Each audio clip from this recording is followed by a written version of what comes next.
Selamat datang di channel media PSHT Indonesia. Salam persaudaraan, PSHT Jaya. Kita kembali kepada sejarah.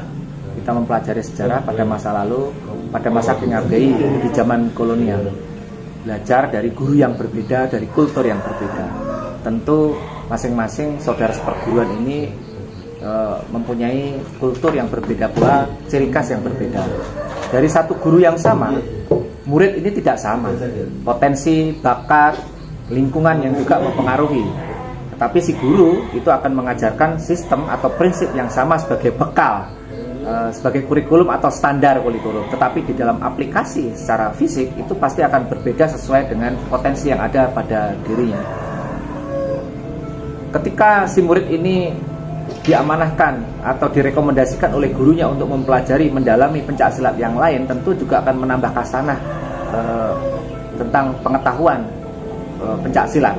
Dan ketika si murid-murid ini berkumpul kembali, tentu mereka pada masa lalu itu tidak akan melihat bahwa kamu bukan saudara saya, tapi apa yang dia alami sebagai saudara itu juga akan saling mengisi dan melengkapi. Kenapa untuk masa sekarang seolah-olah ada di dalam praktek yang mungkin juga disampaikan kalau bukan saudara seperguruan, untuk hati-hati untuk tidak terbuka kepada yang lain, karena pada masa lalu itu berkumpul-kumpul dan berlatih pencaksilat itu dilarang oleh Belanda, dan itu dianggap sebagai pergerakan untuk melakukan perlawanan, sehingga diawasi sangat ketat.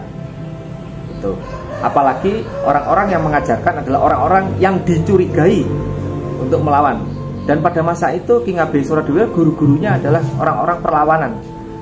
Nyoman Gempol adalah panglima perang pasca perang Bali yang diselong ke Padang, orang tahanan politik.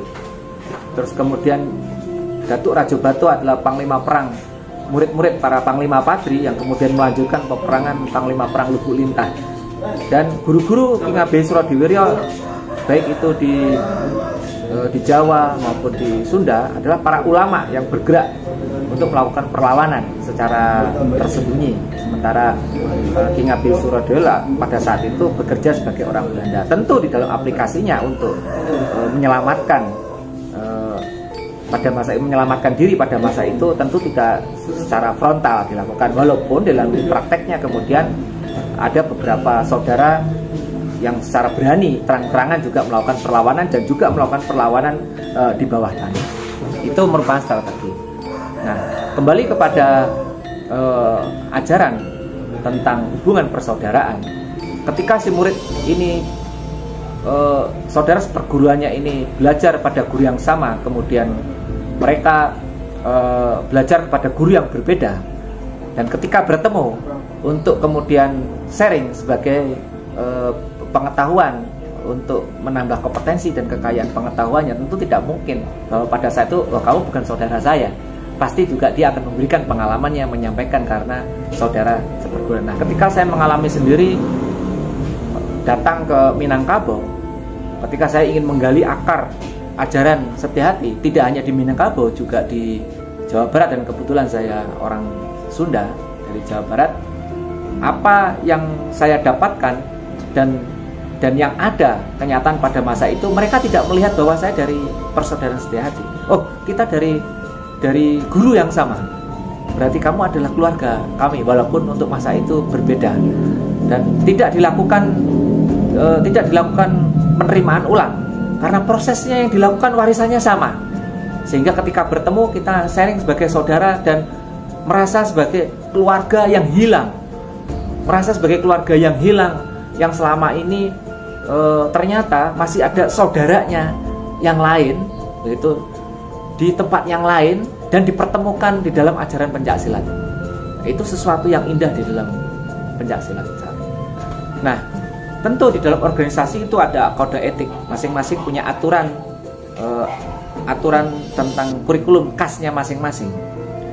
Ini tetap harus dihargai, bukan berarti terus kemudian mengajarkan kurikulum jurus standar, senam jurusnya yang sama, tetapi yang perlu dipahami adalah ajaran yang kita warisi, yang kita peroleh untuk masa saat ini, prinsip atau sistemnya seperti apa. Kalau sistemnya sama, terus kemudian aplikasinya berbeda, tentu ini juga berpengaruh kepada mentornya sendiri. Karena ketika kita memahami sistem yang sama, format yang sama, prinsip yang sama, ketika diaplikasikan, tentu akan melihat postur tubuhnya, keadaan dirinya sendiri.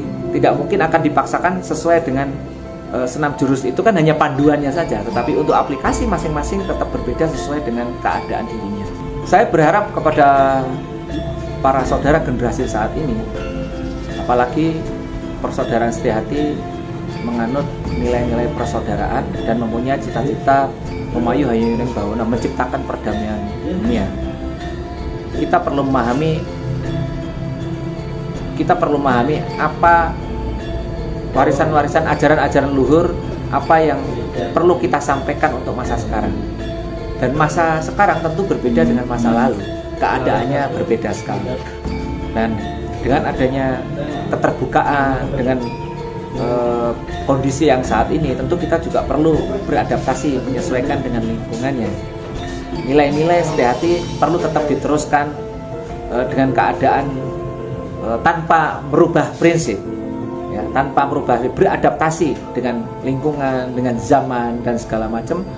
Dan ini memang perlu pertimbangan dan perlu kebijakan dan perlu kearifan, gitu. Sehingga tidak memaksakan bahwa organisasi saya lah yang paling benar, gitu.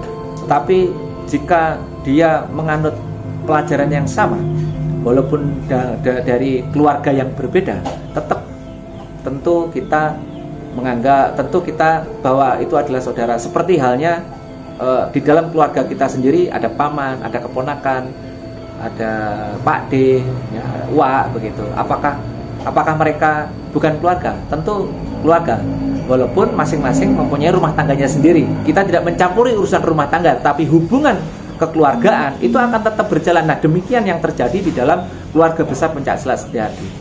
Artinya ada keluarga secara khusus, keluarga kita sendiri, dan ada keluarga di dalam Pencaksilat Setiahati. Dan kita perlu bisa memahami itu.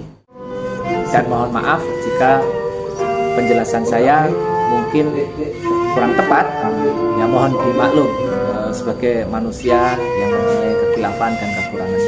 Terima kasih, semoga